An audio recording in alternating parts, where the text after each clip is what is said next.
to the 6, we be in the mix. With that rare candy paint job on the whip. I need food for the kids, money for the rent. Fuck a lockdown, baby, I can't do that shit. And I don't never vote, cause I'm fucking broke. And either way, I know the police ain't gon' leave me alone. On a plane, bout to visit Glen Rock. Need crypto, told me I should bring the Glock with me. So I packed up my piece and I'm sliding. Cause we might get caught up in a riot. Middle finger Trump, middle finger Biden. Fuck a left, fuck a right, is you riding? Know you love to see it, dudes rocking. Ain't no politics, baby, we just talking. From the birds to the bricks, we be in the mix. With that rare candy paint job on the whip, who you with?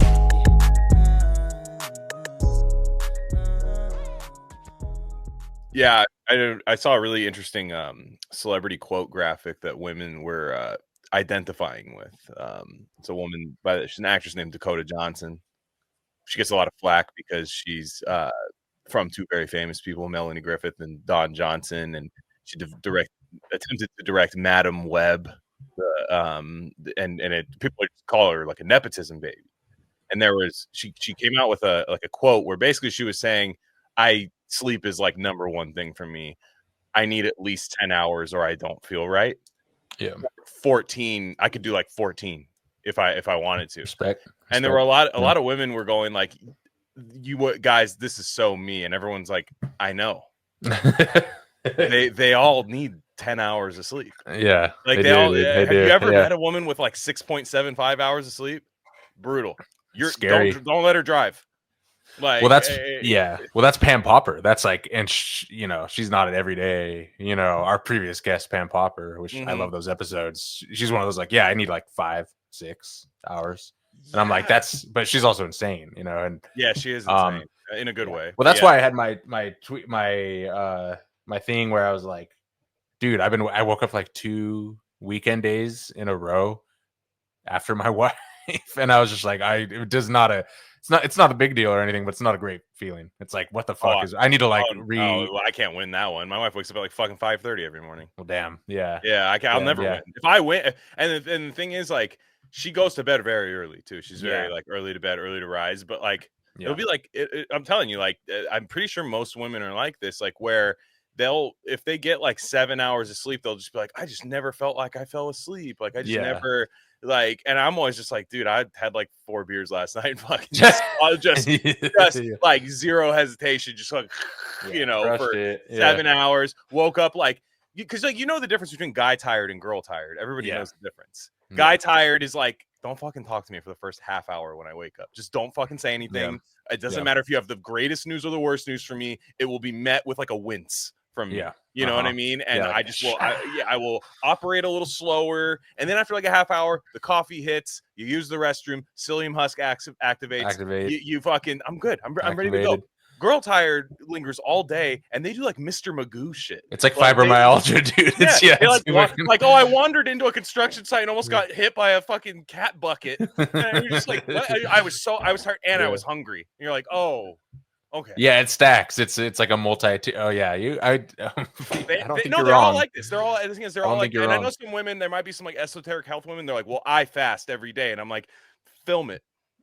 Film what you do. Let's see that. Let's see how functional you are. Yeah. No, because they have to eat every fucking hour, but it's like literally one bite. They'll be like, oh my god, it's like hummus. Mashed potatoes.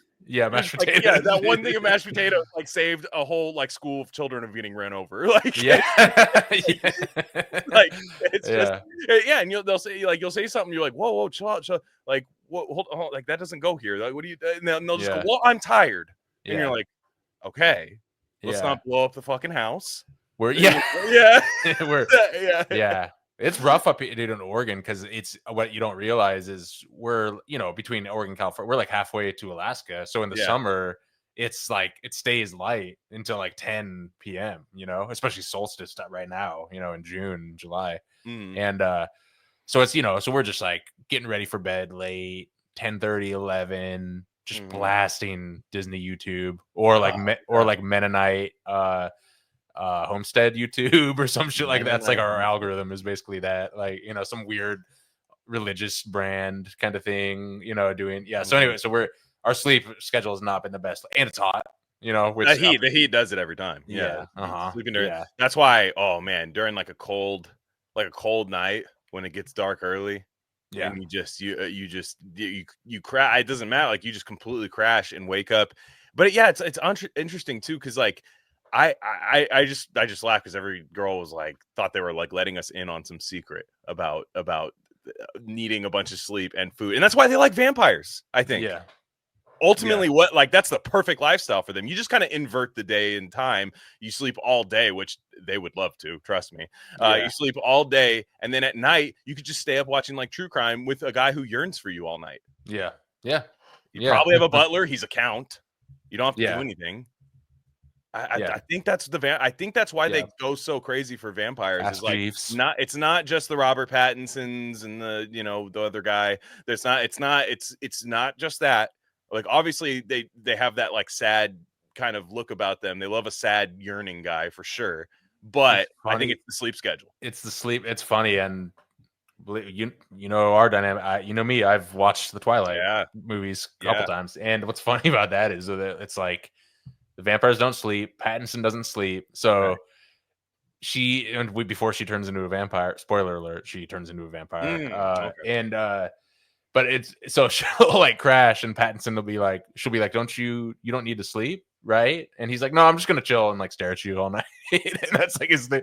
So he's literally, he's just like, and then even in the middle of the night before they're like together, he like sneaks into her house and stares at her, which, don't try that, guys, because like Robert Pattinson pulls it off in Twilight movie, but I guarantee if you try that, they don't actually really like that. So that's a lie. That's a lie. They don't like being but it's funny. It's like I'm just gonna like did you try that? Sounds like you did. That's the okay. All right. No, I didn't. Well, how do you know then? How do you know? I think I don't actually. I am assuming. I think you're gonna have to try it.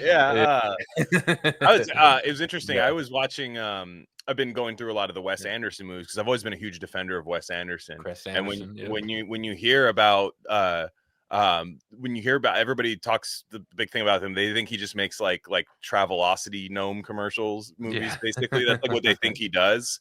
Or like Old Spice, like random like set pieces moving around, kind of tacky looking. They think that's like all his movies are, but a lot of his movies are like really emotionally, like they connect you emotionally, like especially as you get a little bit older. You're like, this isn't just, especially when you add Owen Wilson, who is, in my opinion, the right way to do a sensitive man in comedy. Like right now you have everybody's like a sensitive guy, even guys like there's the movie, I don't know, somebody was telling me to watch that movie about the guy who fucking is like, he's kind of like a offshoot superhero, and it's played by Jack Quaid, where he like can't feel pain, and like he like someone sticks his hand in the deep fryer and he goes and then just whip, but he's like a nerd.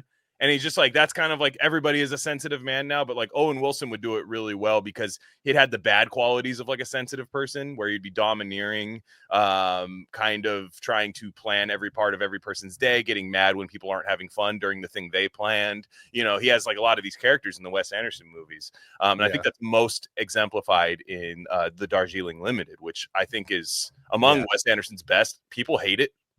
I think it's one of those things where people think it's racist for some reason. It's not at all. Like even if it was, I wouldn't care, but it's not.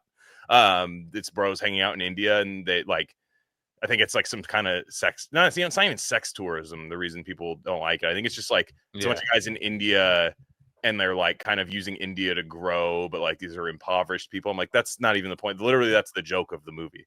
That is not, none of that is needed. They go to India to try to find their mom and stuff, and their mom sucks and ran away to become a nun because she thought her kids would never find her.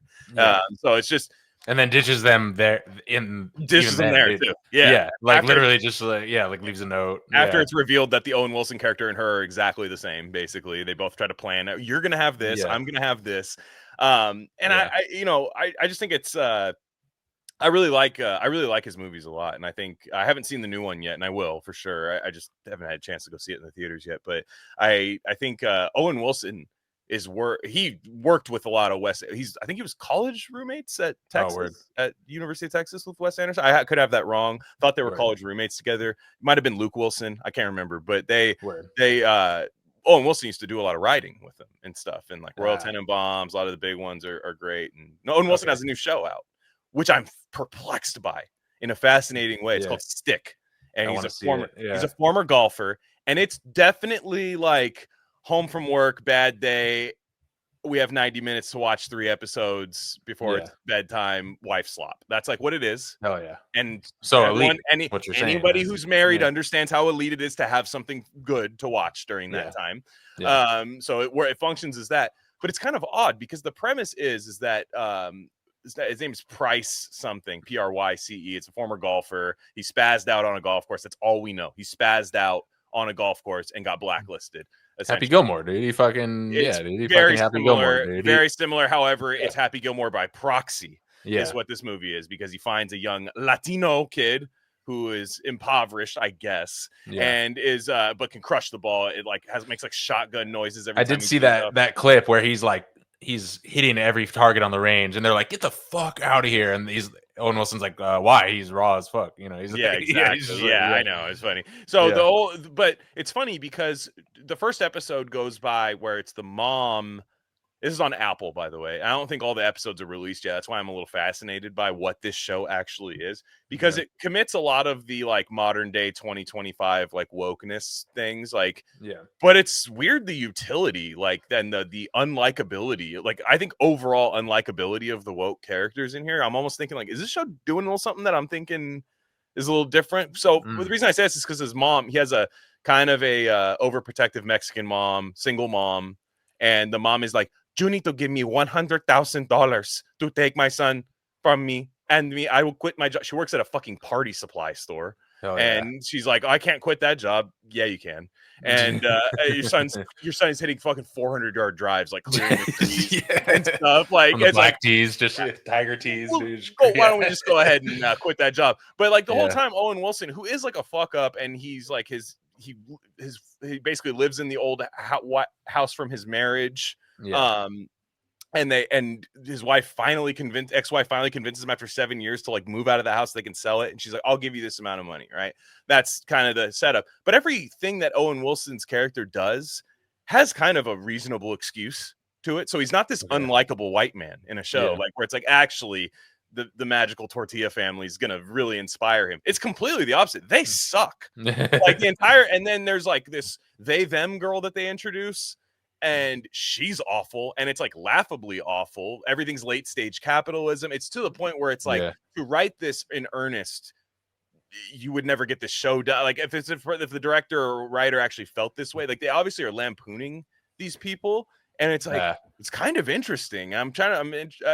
People can give it a watch. It's definitely, like I said, it's not the greatest show. It's very good after work. I'll watch it. I need to fire up my let's get Apple out of a 3-month free trial for Apple TV again to watch that one show I want, which is the classic move for me. I love Owen Wilson. I love Darjeeling, dude. I feel Wes Anderson. It's like that base thing where you have to pretend to not like something because I'm thinking of like a specific member in my family likes Wes Anderson a lot, and she's like the opposite of RC, you know, right.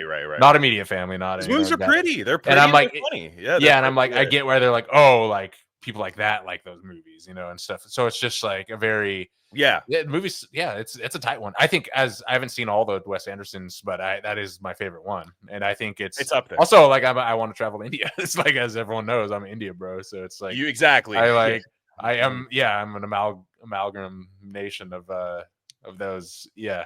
Well, what's interesting about Wes Anderson is that people accuse him of making the same movie over and over again, which to a degree is true. Now, this is not a band that I like, but AC/DC does that, and they have a devout fan base. Also, does Quentin Tarantino do that? Not to the same degree. Yeah. I think the dialogue is mostly the same in Tarantino movies, but he will aesthetically choose a completely different subject. And like if you watch Once Upon a Time in Hollywood, that's a lot different than Django. You know, it's a lot. Now, granted, if you watch Grand Budapest Hotel and Asteroid City, you will know the exact same man made it from the first 2 seconds of the movie. Like, so I get it, but I just mean like AC/DC. There's bands that make the same album over and over again, and people get mad when they don't. Yeah. So I understand that people can point to like maybe when he made more regular looking movies, he was a little bit better, which I tend to agree. I think from the late 90s to 2007, when Darjeeling was made, that was probably the best. But I like Grand Budapest Hotel, and I liked Asteroid City last year.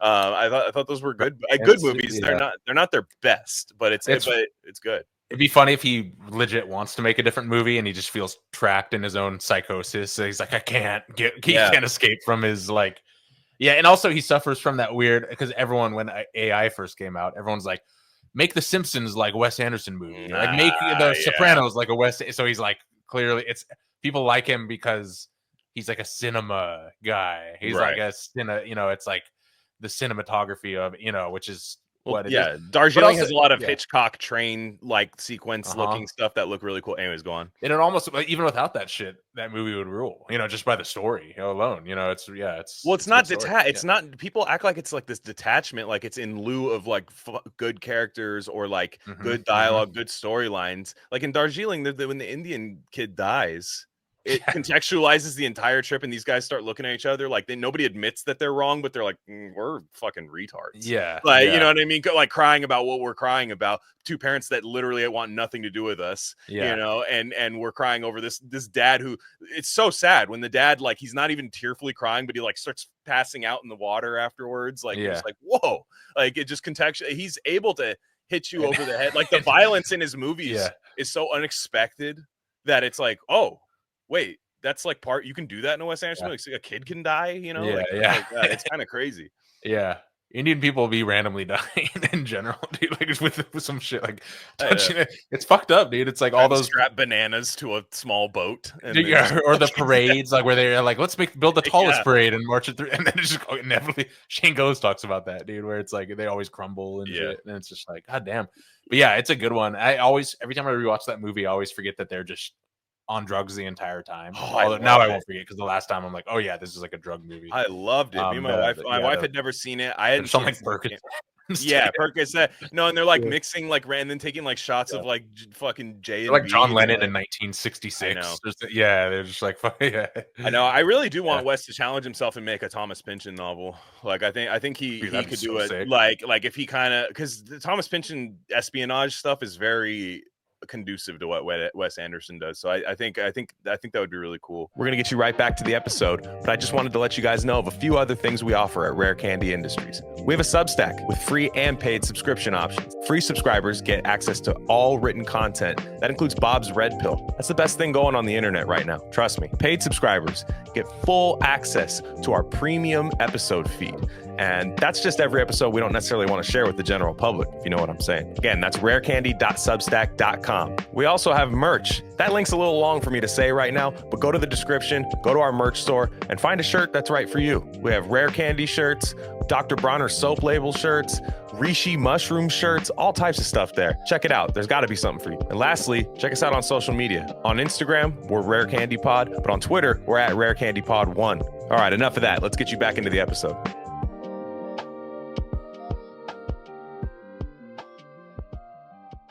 Yeah, it's funny about Indian people too is like when you read old literature or like watch old movies, when they talk about like Hindus, they'll say like the Hindus. That was before they were here. They weren't really here at the moment, unless you lived in New York City or something, and there would be like merchant Indian people here, but it wasn't like bros like we see now. And people would talk about them like these exotic sexual people.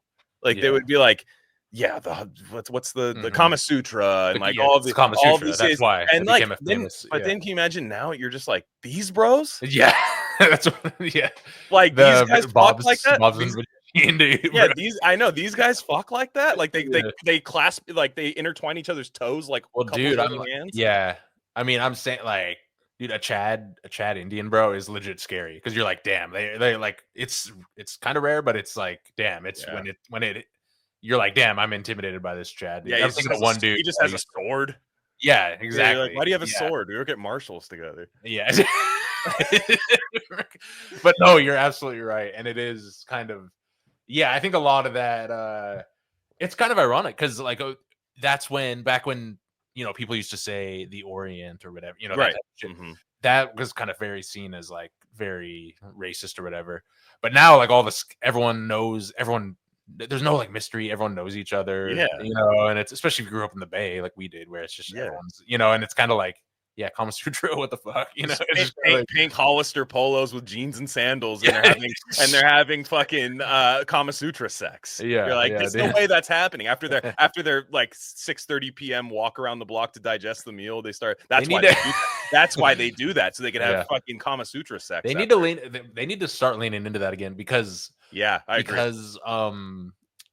Because you ever see like red pilled Indian bros, all they do, they just complain like, we cannot get a date with it. You know, that's the whole thing. My penis is nowhere near a hole at any point. Like I can't even like, damn, do it's anything. it's like, come on, man. I'm down to let them crush you. Like, come on, they need to up their game. I'm down to help. Especially now, because like I've noticed like kind of a weird trend in like white male sexuality that's like eating pussy and like foot fetishes, where you're just like, that's fake, like that you dream about that all day, you know, it's not fake. I think the foot guy thing was like they're extrapolating like a 0.02% thing, and like, well, that's me, and it's like, but no guy goes around and is like, yeah, I actually like to like choke a girl while I'm, you know, like stuff like that, where you're like, that's actually the biggest thing that that's actually what guys kind of fantasize about when they're like really perverted and stuff is.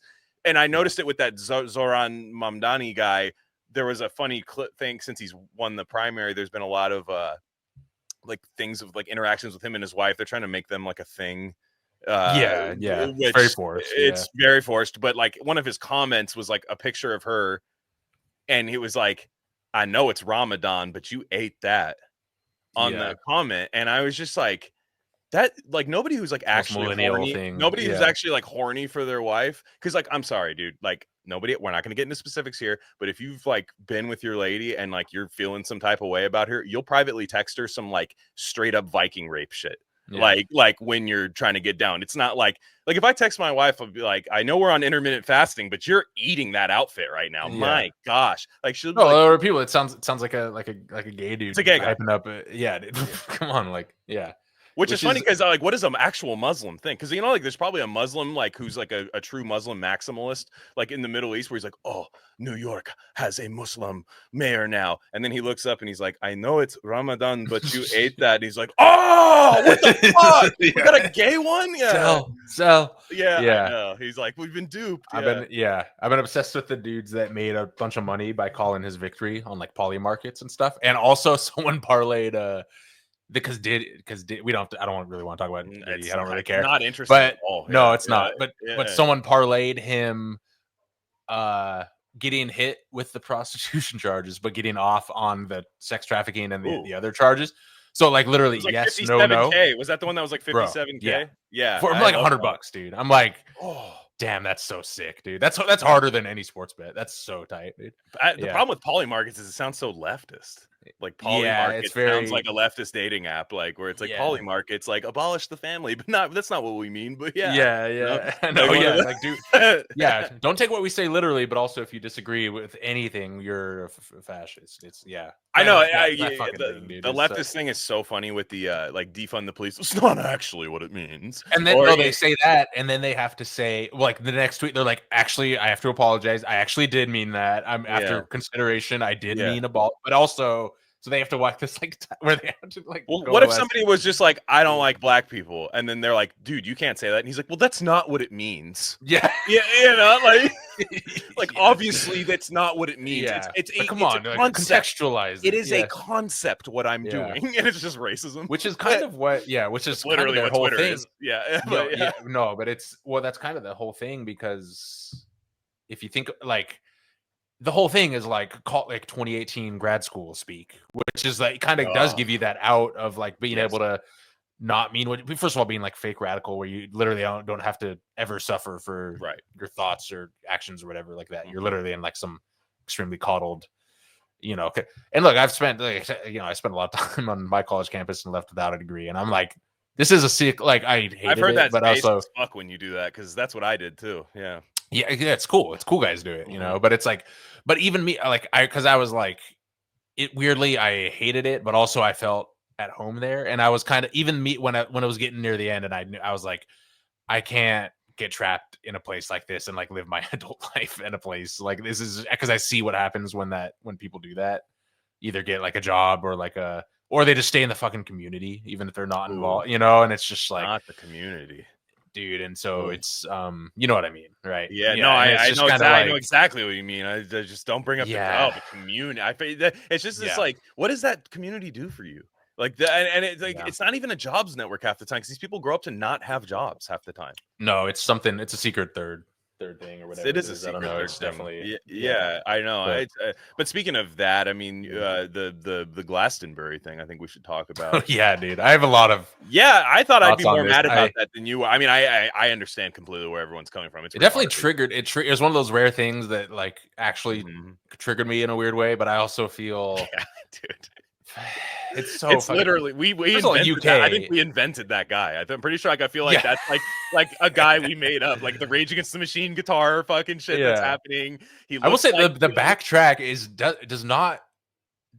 doesn't not go hard. It's kind of a tight track. Headlining Glastonbury. I mean, he has to be kind of tight. It's like a legit. I mean, I thought the synthetic drum kit is kind of beta, the electronic drum kit. I'm like, come on, dude! Like, just get a little. That's very Matrix, like Matrix, like we got one rude boy, one Matrix, time. It's like Matrix. Me non-binary now, one time boy, no conform to gender rhythms. But I just can't do, and I say this as someone who like I love Mala and Digital Mystics, like old school dubstep. Like I actually like the real dubstep. I'm a dubstep hipster. Before it came to America and shit. I do like that stuff. Like reggae dub, you know, and that dude, they do kind of look, he is kind of like a dreadlock mix dude in the UK. And I do fuck with that dude a lot. But saying that, I cannot get down with that, like that grime British accent guy. Like I can't do it. And I know. But the thing with me, first of all, like you say you want your country back, like that song, the famous, the whole thing. Again, this is coming on the tail of like the rape brigade and the whole we're not going to prosecute people for crime in the UK, but also if you tweet, you're going to get locked up for like 2 years. Yeah. So I'm like, like that. It just doesn't hit anymore. Like because it's like people are like, we actually kind of do want we don't like what's happening. You're fighting nature, not fascism. Yeah, and it's kind of like I don't think it's it's like. And it's at Glastonbury, and everyone's cheering it on. Everyone's trying to make it like a race thing. I don't think it really. I mean, it definitely has intersections of that. Yeah, it wouldn't matter. Yeah. But then the IDF thing, I do have thoughts on that. I think that's funny that everyone focused on that. I know. What do you think about that? That's the worst part. Is like because he changed. This guy's like, we got to fucking replace you, mate. We got to fucking replace you. You know, your job's like South Park, fucking illegal. By the way, like white mom, like white British mom, which is like another. Like, come on, yeah, he's literally like a bloke Kaepernick, dude. Like, he's just a calling Blokernick. Dude. Yeah, exactly. He's just like one of those guys, like just some sort of like Colin Kaepernick does sound like a British name, to be honest. Colin. You know, and so I'm trying to come up with an iteration, but it's really not. There's you could just say the same name, but he's just that guy. The idea. It's of course it's like the IDF thing because then that then gives their ideas credence a little bit, like rather than this sort of like because basically what's happening is somebody's looking into like the fact that where he can't like come to America or something. What did they? I forget what it is. Like that Department of Homeland Security or whatever is looking into his comments on the IDF. Not that he was like, hey, I'm down to like flood your entire country full of this and replace you. All the conspiracy theories you talk about, we're going to make them true. You know, just these like that's not enough to set off anything, which I don't even know. I don't even necessarily want it to. I'm still kind of a free speech moralist about this, but I just mean to the fact is like, then he's like, Jeff to the IDF, like where he says it like that. And it's like, and then that's the one. They're like, oh, let's pull out all the stops now. Yeah. And I think it's fun. And we talked about this with Max Blumenthal. I'm very mixed because you guys know where I stand on this issue. Right. I'm willing to stick my neck out a little bit on this and not be based or whatever, you know. But somehow, for some reason, it's like, okay, so I have a couple things because for a long time, Israel and that whole scene, they would say things like criticizing they would say things like, you know, criticizing Israel's foreign policy is calling for Jewish extinction. All these crazy, non-true things. Like, you know, maybe like you're literally calling for very identity politics, like of course woke kind of. It's the irony of it is that it's very like woke, and So what he did there actually is kind of interesting because he said, no, specifically death to the IDF, which is the military, the military, the Natalie Portman Israeli military. Yes. And this is coming off the heels of, regardless of whatever you think about October 7th or whatever the fuck is going on over there. Again, our position is mainly, I don't give a shit. We don't care about what's going. Like, leave it be. Let's send in infinity dollars over there. Yeah. But IDF is literally like sniping children and standing in the aid lines, and it's like, again, people are scared to be earnest about this at all. And I'm like, kind of like, I'm not defending. I still think it's cringe to do that at Glastonbury, and I still think the whole thing is kind of gay. But at the same time, everyone's latching on the IDF thing, and I'm like, what's worse? I don't know. I don't care about him chanting that at a concert. I care more about the sniping part. For me, that's just me. You know, well, I also care about a guy who's just like, actually, I hate you for what you are. Average British citizen who thinks that grooming gangs, to see my show. Well, that's the thing about this whole thing is like there is this, and this has been happening for years with like conscious rap and everything. There would be guys who'd be into like Black Star or something, and Mos Def would just would basically say things in a way where he's like, all white people are complicit in this and this, and there will be a white guy, because I'm sorry, white people buy the Black Star albums, and they would buy it and they'd go like, yeah, man, I totally agree with you. And then something like a Mos Def type would go, yeah, especially the white liberal that thinks he's my friend. And the guy's like, yeah, totally. And it's like, it's you. He hates you. Like he hates us. You hate the whole concept is there is a dominance thing that's happening with this kind of sad, like I'm sad about my position in life. Therefore I will let somebody yell at me with a cool beat in the background, which again, I've been there. It happens. It's interesting. I don't think we ever like both of us never fell for that kind of thing. It's one of the reasons why I like Jay Dilla, because he owned his blackness or whatever. But he didn't, and he was, he wasn't like, and he wasn't that scene, the like Mos Def, Talib Kweli, Common kind of thing.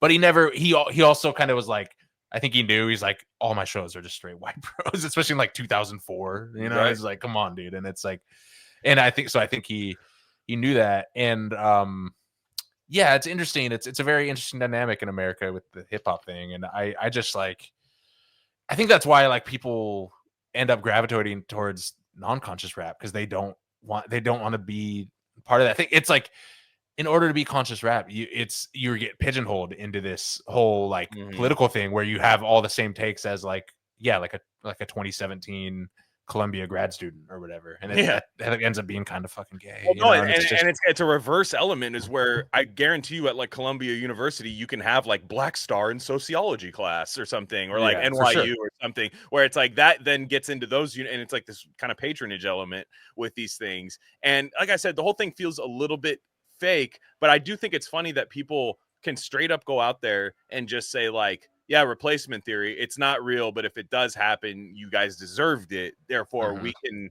like, because the UK is like the wildest place right now, in my opinion. It's wild, dude. Because right now you have, like you said, I think they passed some crazy abortion law that's like almost to birth. I could be wrong there. They're like floating that idea, or like floating the post-birth idea. I don't know.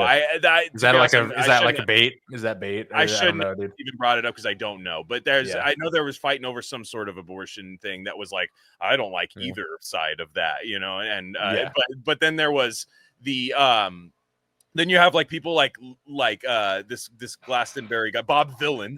You have Bob Vylan's red pill, Bob Pillin. Vylan. That's you. Yeah, Bob's red Pillin. That'd be sick. And then you have guys like him who, as annoying and cringe as it is, like that does get a certain, like, I will say, like when you get past a certain age, you realize that when you get into things like that, the Bob Vylan death to everything, chaos, allies, I'm your ally, even though you've said that there's no such thing as an ally and you hate me, you're usually at your dumbest part in your life when you like stuff like that. Like I mean that with love too. Like it's like, the problem is when you're like 37 and that shit still sounds good to you, like do something about it, because this is not the way to look at the world. Like especially if you're like, especially if you're making 160K at a tech job or more, like, and don't use that to like camouflage your you're the man at that point. Sorry, dude. It's like, and no hate, like just own it, just fucking own it. It's and cool, then you dude. have, It's so like, you have Bob Vylan, Yeah. you have British stuff, you have the grooming gangs things, you have all this stuff, and then meanwhile you have like Lily Phillips. You know Dude, what I I'm mean? saying, Like that's not even that crazy to me, but like the whole time, like people will go like, "Oh, I'm having a wank to Lily Phillips' new Yeah. video and listening to Bob Vylan." Yeah. Like he sounds like it's like the Clockwork Orange guy. You could make another Clockwork Orange if you could actually remake Clockwork Orange right now and have it be covering all of these kind of like this British kind of hellscape thing. Like you could absolutely remake. It's Clockwork fucking Orange. weird. I think it's part. Yeah, the whole thing is crazy. First of all, I do not think the whole the grooming gang thing was never that shit was never resolved to my satisfaction, dude. No. I'm sorry, dude. It's like No. we moved on from that quick. That weird was the Netflix show. That Netflix show, you watched it, I didn't, but everyone knows. Adolescence. Yeah. Adolescence. I broke that down. We did an episode on our premium feed, rarecandy.substack.com, where I talked about the entire thing. And yeah, dude, and it's like, come on, like that is so shame, like leveraging societal British politeness to not be mad at the rapers. And by the way, if anyone questions that, we're just going to bring up Jimmy Savile, because like one guy in power did that, who's like, no one defends, by the way, no one defends Jimmy Savile, but it's like anyone do it. Yeah, I fuck it. Yeah, it's weird. It's like, I don't know, that's a weird one. And you guys know who I'm talking, like literally, like, can't worry about the grooming gangs because of Jimmy Savile. I'm like, that's a hot take. I think I'm willing to bet more people they're both evil, and more people are concerned about the former than the latter. Right. But I had a whole bit. I wanted to do a bit on Twitter. I didn't end up doing, probably for the best. I was like, oh yeah, Bob Vylan, your Pete's favorite band, right? He said they're really reifying the Britain's music scene, and he's really into Para Ubu. Yeah, he's really inspired by him. Yeah. I do think of him whenever this weird British shit happens. I'm almost like, for sure. Yeah, poor guy. Like, or Nanny State. No, there will be. Trust me, guys. When there's an exodus from the UK, you guys will be the good ones. Don't worry. Like, we're doing like Harriet Tubman for like based British people or something. We're gonna like under the floorboards. Exactly. Yeah, we'll bring you into Atlantis in a submarine. Wherever that is. But yeah, that's. I know. I know. I just think I come to your town with a grooming gang. You know, no, it's like I know, dude. It's like there's a Drake song.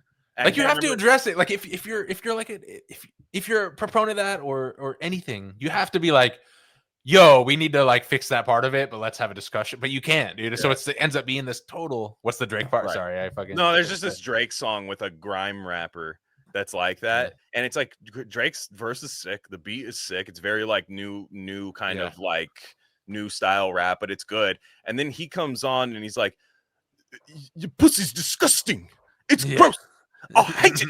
Like, I don't know what he's saying, but it's like, it does not rap. And he's like being like this, it's this guy, and he's like got like a Cisco like bleached hair, and I'm just like, this is what you got. That's a very Canadian move by Drake, by the way, is to reach out to a grime rapper. It's like that's just we know that is something that never needed to be important or important. I like when those guys, like some of those guys are funny when they're hella stupid, like Doobie and Mac Dre or whatever. When they're like literally they're not trying to be anything, they're just like being like a, I like that. But yeah, the second it gets to like Reddit and weird, I'm out, dude. I don't want any of it. Exactly. Like it's but yeah, like just this whole like man, I was thinking about the federal land thing too, like about how selling, that's like selling off the land and how deeply unpopular that is. Like the idea of that, I don't know anybody. Like I literally don't know anybody who thinks that's a good idea. No, like Democrat or Republican, like, because even Republicans are like, yeah, I like going to the fucking hike in the park, dude. It's nice, you know. And so I guess there's like some federal land. I know it's not like, I don't know if some of it's parks or not or anything, but there's just like a lot of federal land sitting out there. But like I said, the Sim City brained person sees land and it's free real estate to them. So it's like nothing is sacred.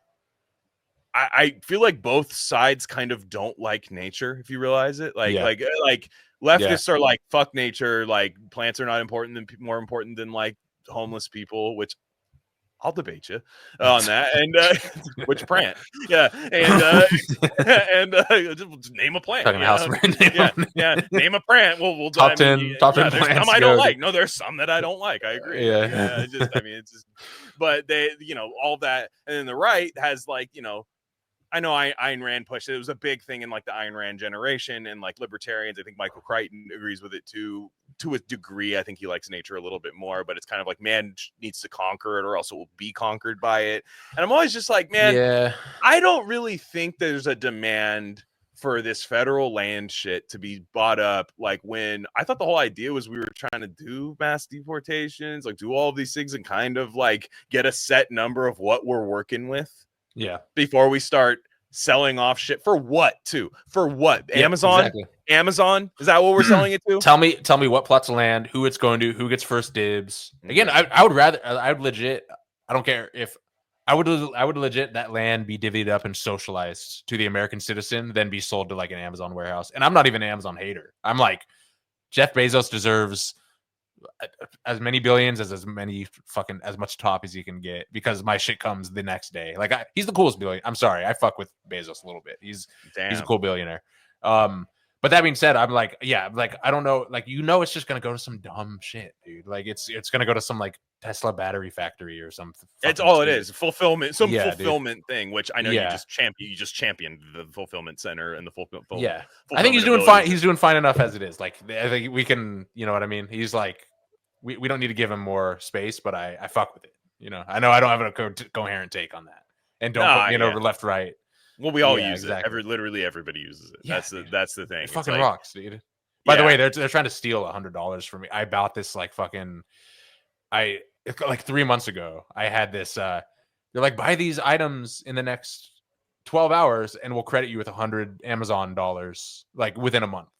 And so it was cat food. It was literally 3 cat food items totaling $60. We needed it anyway. I'm like, hey, I'll do it.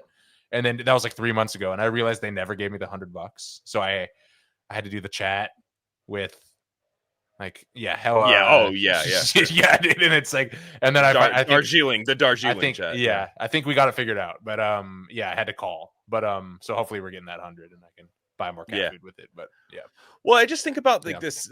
I mean, that is a dilemma. That is a dilemma, because I was just thinking about, because I was just at Muir Woods recently for this like federal land stuff, and I thought what was interesting is like the Muir Woods originally was like this, when our guys kind of took over California, they was William Kent and John Muir were kind of the two guys that like they were in the conservation movement or something, and there's they got in like a massive disagreement over like what it was supposed to be, and it was all water related, Hetch Hetchy Valley, like all the like kind of a boring history on it, but like I forget which one of them was. I think it might have been John Muir. After a while, was kind of like, hey, let's not open this to the public, and it's like, well, that's gay, okay? Like you're just gonna have all these trees that no one can go see. Yeah, like you're gonna like just keep that off, and he's like, yeah, it's conservation. It's like, dude, there's like 80 people here right now. Yeah, like in California. No, like that's so dumb. And then it's like, of course, it's like, you picture John Muir. Well, what are you guys gonna name it? Yeah, fucking Muir Woods, dude. Like, will you shut up now? Will you stop being gay about your trees?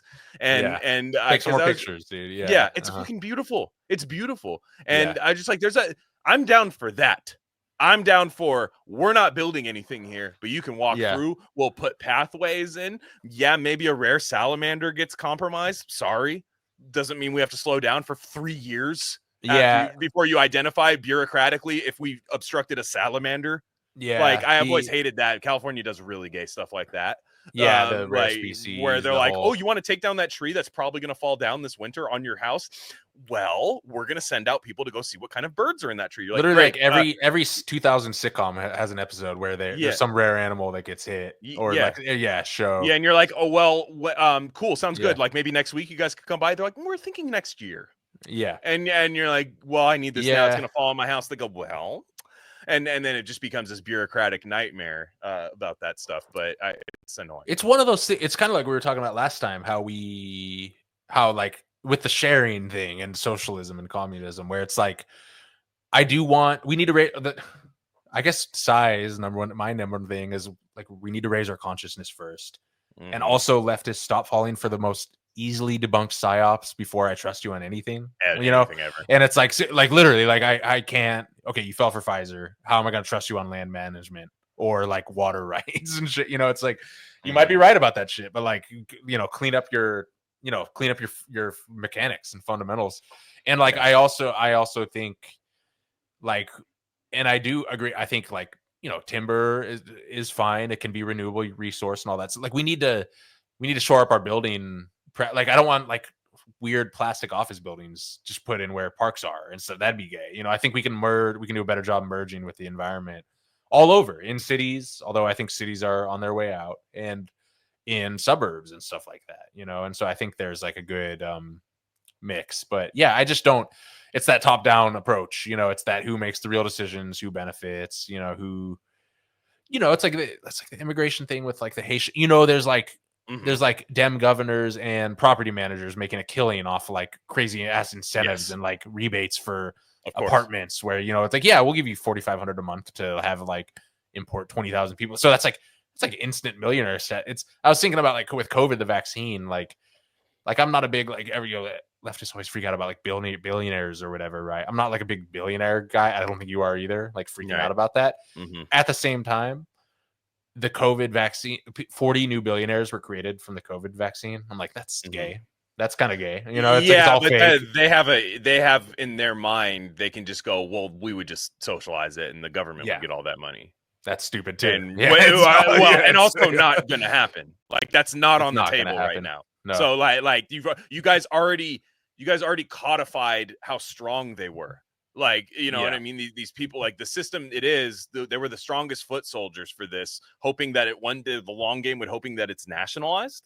Like, no, the whole idea was that it's not, that was put like that's so again, you're trying to create like ethical compromises with people who don't view the world in like the most distorted, weird, hyper reality way that like I don't know, man, it doesn't check out to me, like where it's just like it's looking at like what should my take be, what should I be mad at the Glastonbury guy? No, that probably means I'm racist if I am, just this kind of thing. Like if you're still looking at the world that way, I'm gonna do my own thing, and I'm pretty black pilled on any sort of collectivism for that. That's fair. That's totally fair. Like I don't know how you could argue again, like I don't know. You have to kind of have some blinders on to. No, you have to force it. That's in their mind. In that mind, they have to force the collectivism. Yeah, that's how all of these things happen. Is that it's not like what you're saying. Well, what we've done to install this new government that socializes everything and gives people exactly what they need. What we've done is basically gotten rid of all the enemies and done this for the people who will agree with us, even if they don't agree. They will never vocalize that. And we don't have free speech, not anything like that. That's how you do it. Yeah. And so that's the problem, is like what you're suggesting, and I'm not saying it's wrong. I just mean what you're suggesting is on nobody's plate right now. Like, for a ruler, as a ruler. In fact, I don't think it's advantageous to anyone that wants to power. And it's interesting. Paradox that we have more power than ever to affect local stuff and connect locally and make changes. Powerful stuff that actually matters, like regardless of politics, like Thomas Massey stuff, kind of, or whatever. Oh, careful.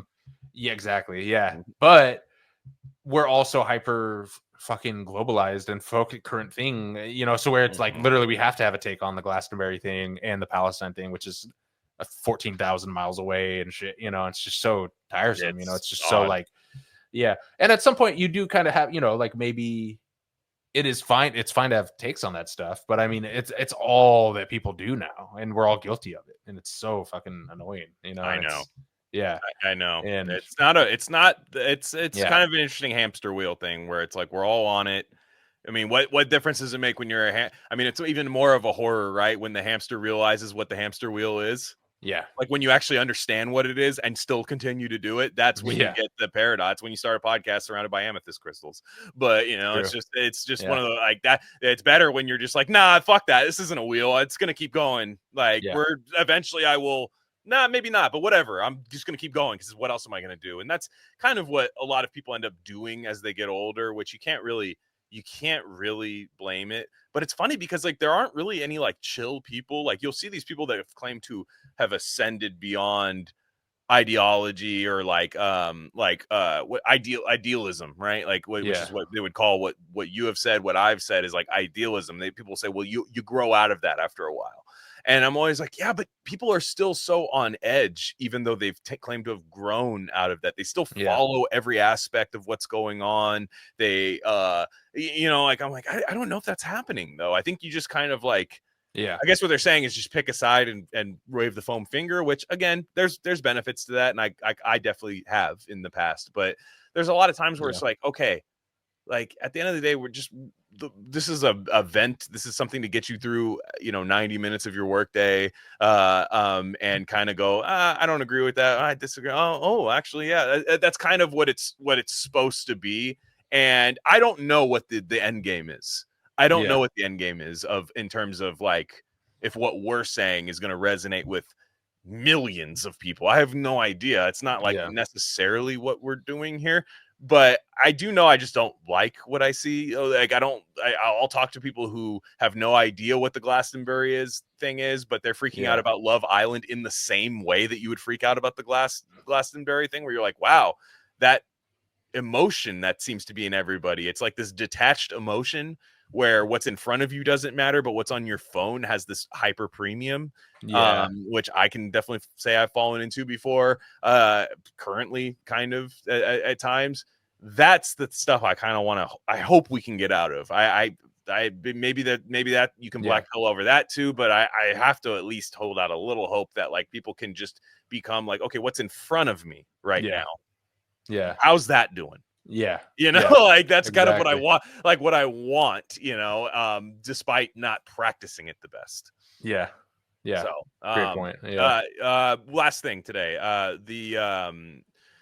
by the way, guys, we are collecting voicemails, stories, testimonials, secondhand stories from your friends, or anything paranormal, anything you want to share with us.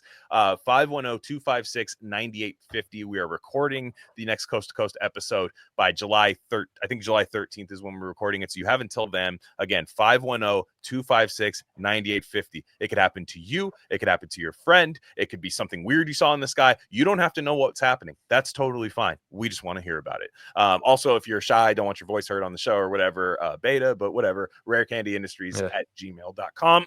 And also make sure you guys subscribe to Substack, rarecandy.substack.com, and then also leave us a review wherever you're listening. 5 stars on Apple if you can, and then also rate on Spotify. And if you're on one of those weird like ghetto podcatcher things, I don't know, maybe you get a virus if you try to review us. No idea. But all right, I have one clip that I'd like to play. Let me see.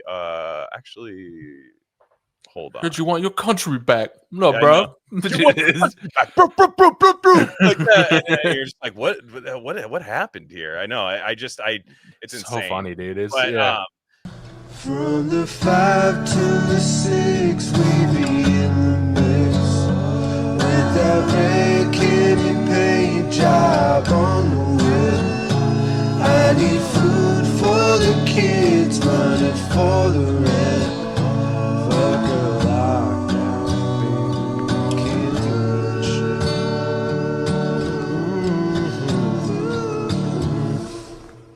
Yeah, like, well, there's that Peter Thiel clip that's going around. I kind of wanted to talk about this because we take money from, by the way. Yes, our employer. Peter Thiel, like he was on Ross do that. Is that how you say his name? Ross do that. Dothat. I've seen his name everywhere. I don't know how you say it. But he's on one of those things where he's on one of those programs where you like these guys are what am I trying to say here? These guys are like, I don't fall for this type of stuff. These like the intellectual.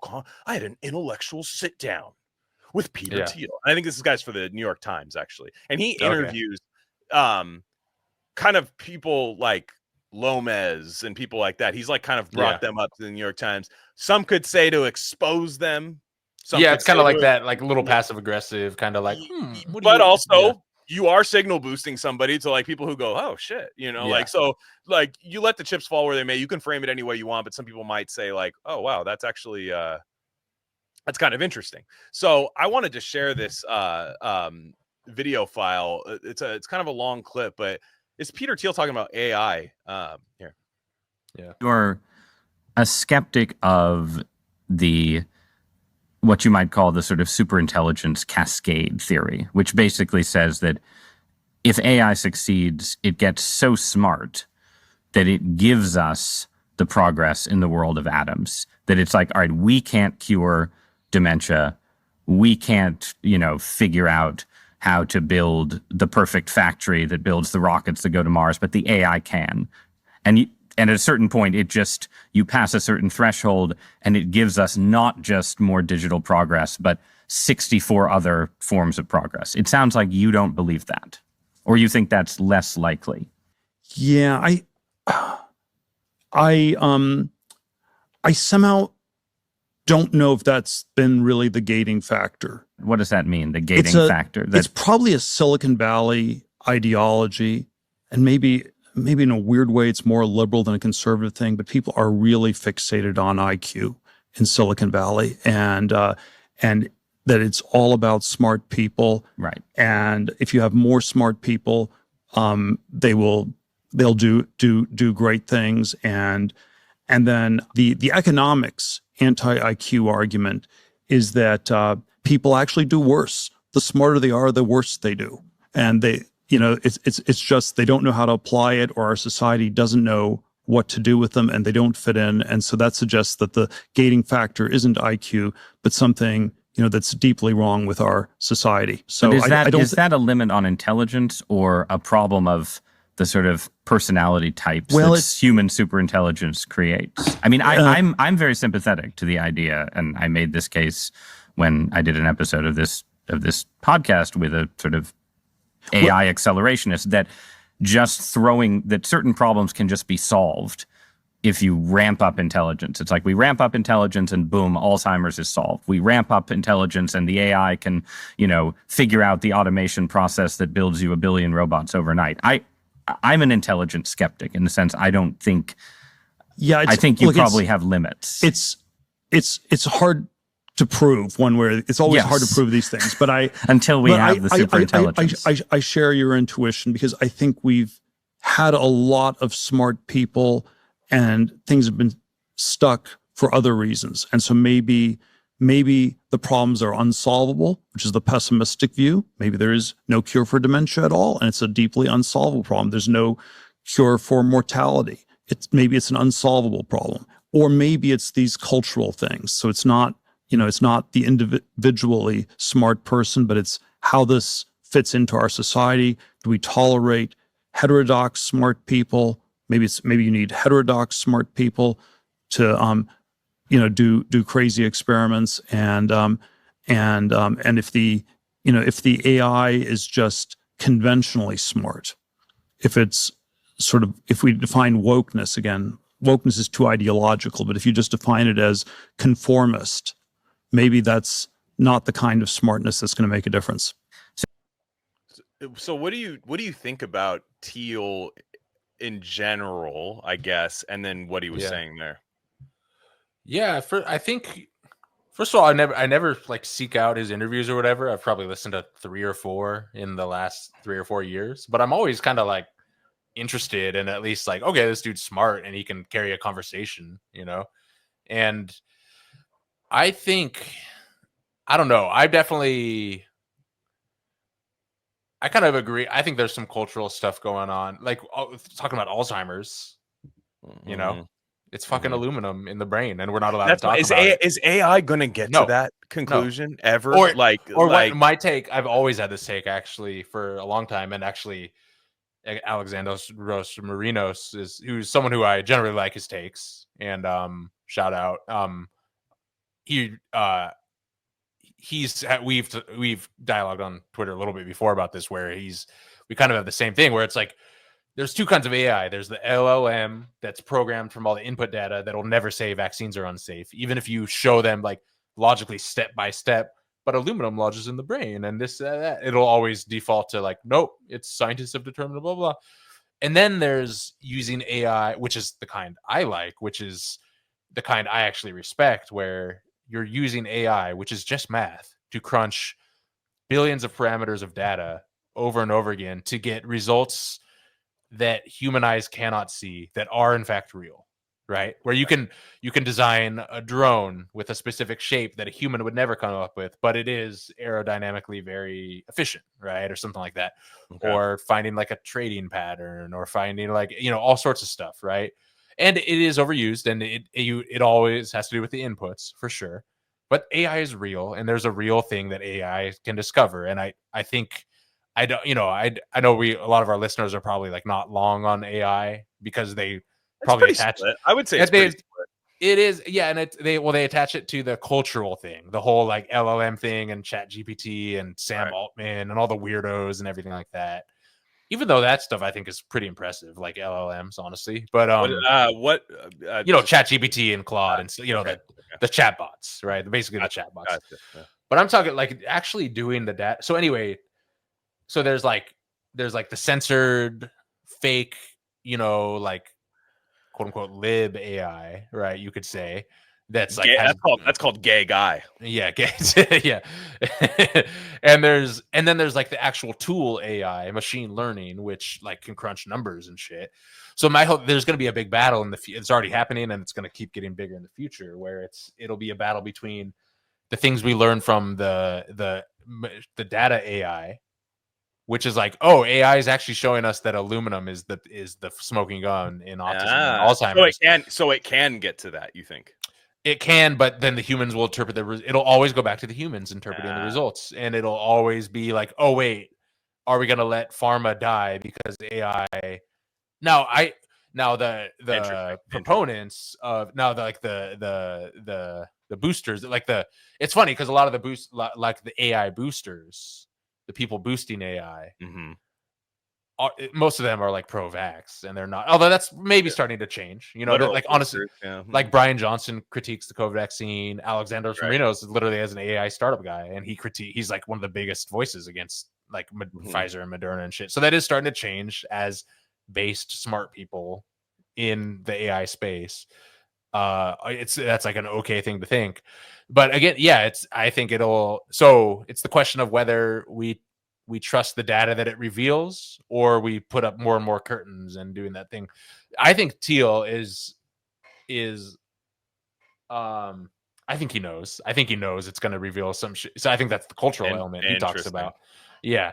And I think that's what he's getting at. I think the New York Times bro, kind of like a more of a midwit, nothing against him. Nothing like, I think the pure Theil, even if he's evil guy, I think he's smarter than the New York Times guy interviewing him, even though that guy brings up good points. Yeah, he's not bad. He's not terrible. That guy's not bad for New York Times. Yeah. No, but I think the New York Times guy thinks AI is going to be able to solve Alzheimer's, and he means like a new drug or a new compound or something like that. Give you the formula, spit out a You're saying we found the cause. It's this is AI. Can you please develop a Alzheimer's, in his mind, probably vaccine? Yeah. Exactly.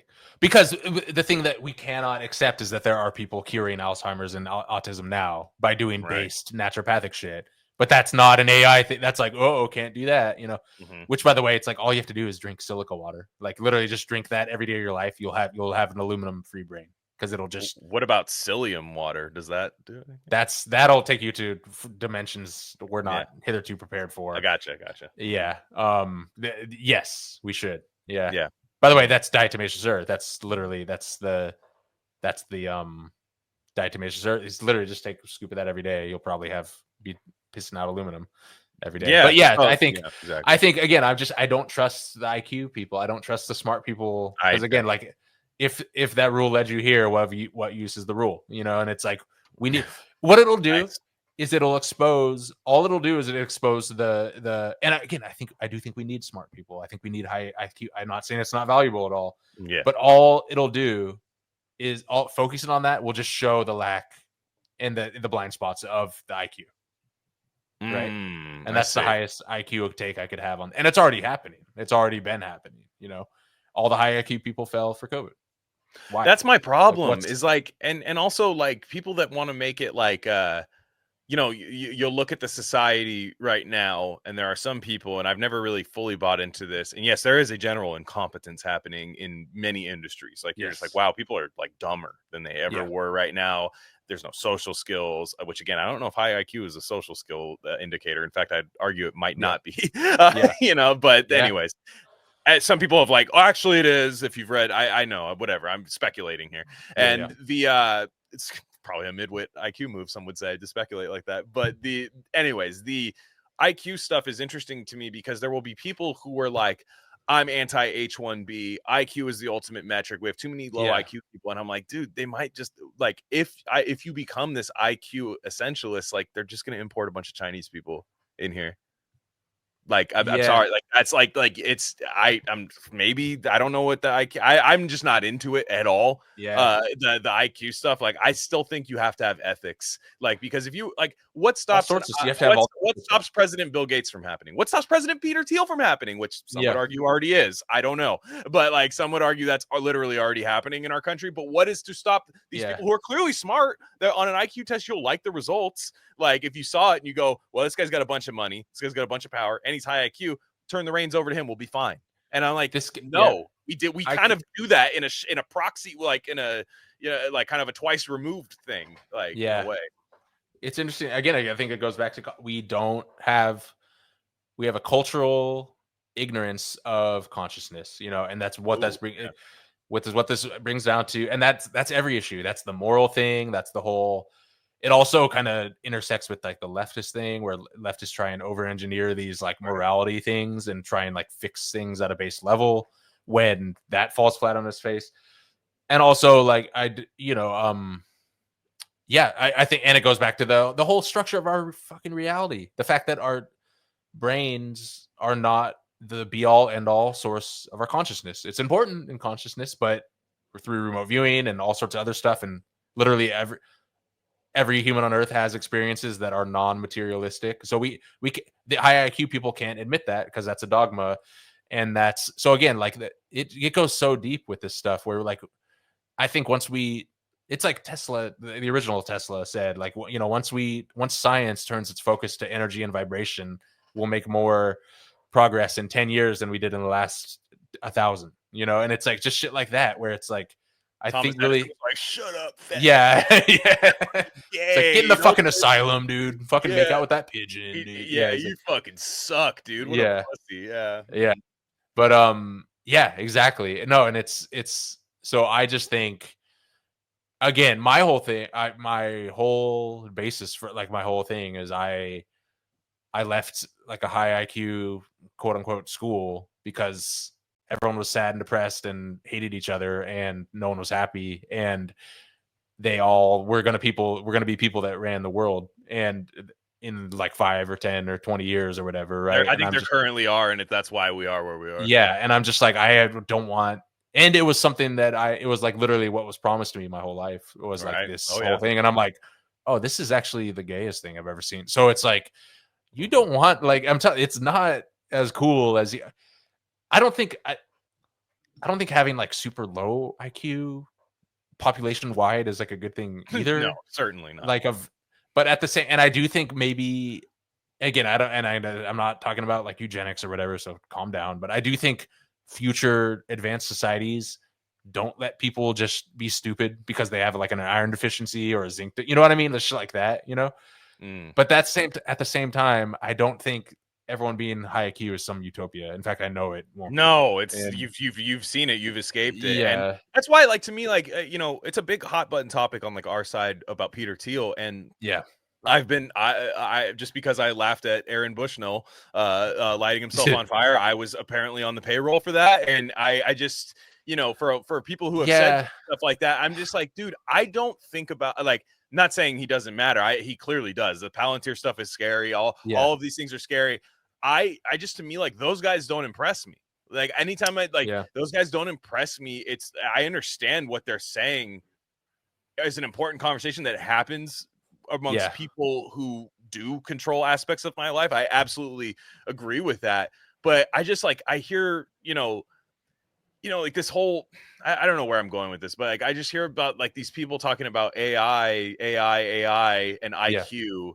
And I'm always just like, man, it is very anti-human in a way where I'm just like, man, we're not this fucking stupid as a species. Like, and the idea that people we invented the AI, dude. We created this exactly. And the people, these people who are on the forefront of tech engineering, right? Which objectively tells humans that they're too retarded to do X, therefore we invented Y. That's like what the tech boom was about, was basically, you know, hey guys, you will never have to do a math problem in your head again. You know, all of these basic things that were happening in the early 2000s, like you'll never have to go to a library to find information. It will be on this personal computer at home. Again, a lot of this stuff is good that's the case.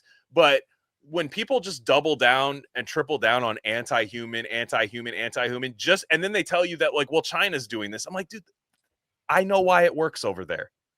Yeah. Cause fuck, dude, like they all just kind of do the same thing.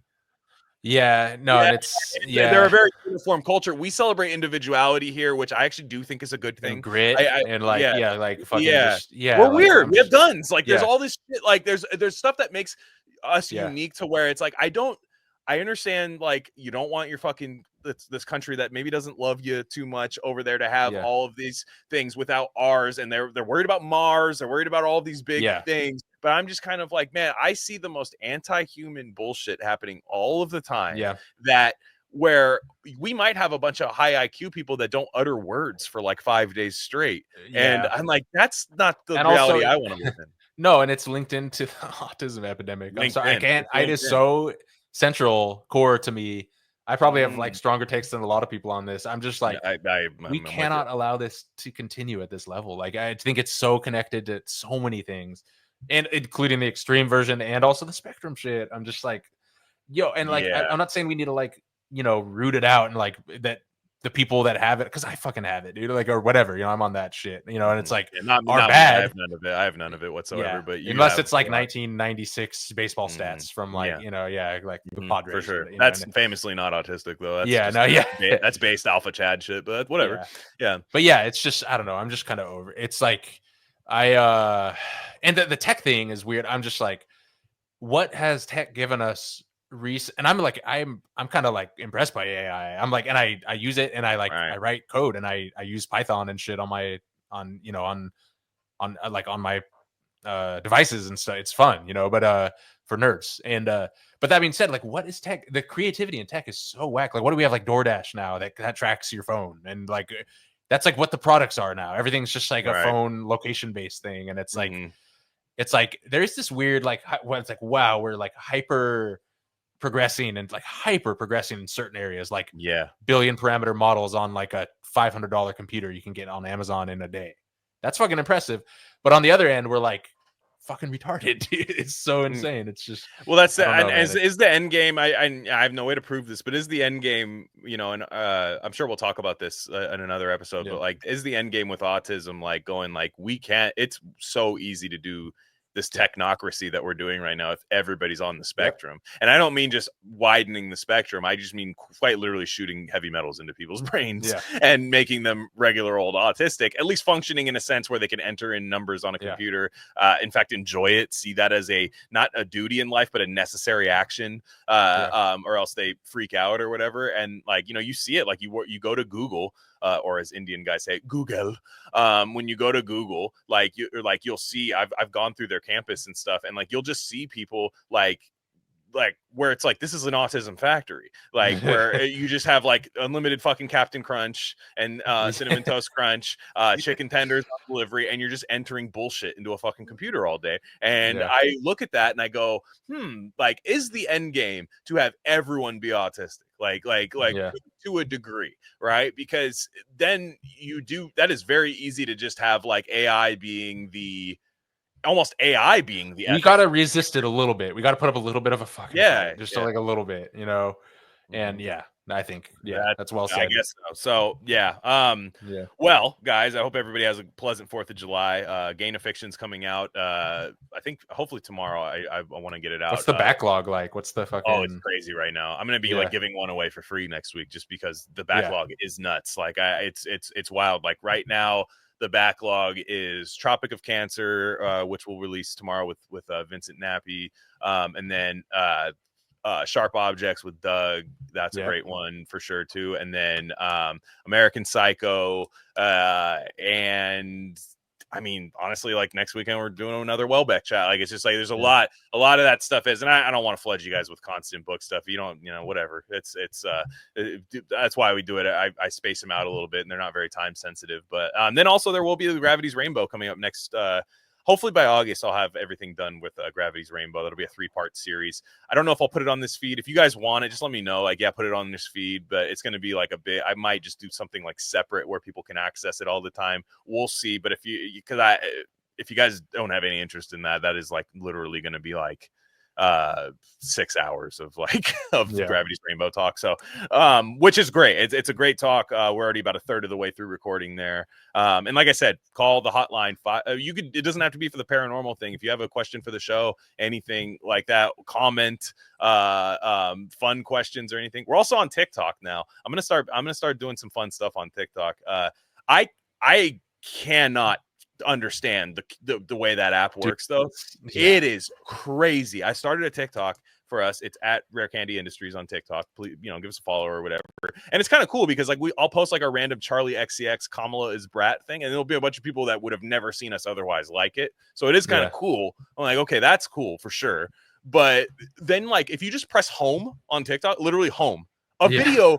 It was just a woman. It was a woman going, "Books are not for men." Like, and then you're like, and I don't have. There's no volume. I don't click that. Like, dude, it's sites that are developed by men for men have the volume off that you have to manually click on. Sites developed for women, they just start screaming at you immediately. And so like, it's funny. Shit. Like, I'll follow people on there, and their repost stuff is just like, it'll be like some guy dancing with his wife, and then they start arguing, and I'm like, why is this playing? I wanted to just post a video. So I'm on there. I'm gonna try some fun stuff on there, mainly just clips for the show for now, which are done by AI. But no, it's actually pretty sick. So guys, just check that out. So on that note, guys, we have a safe week.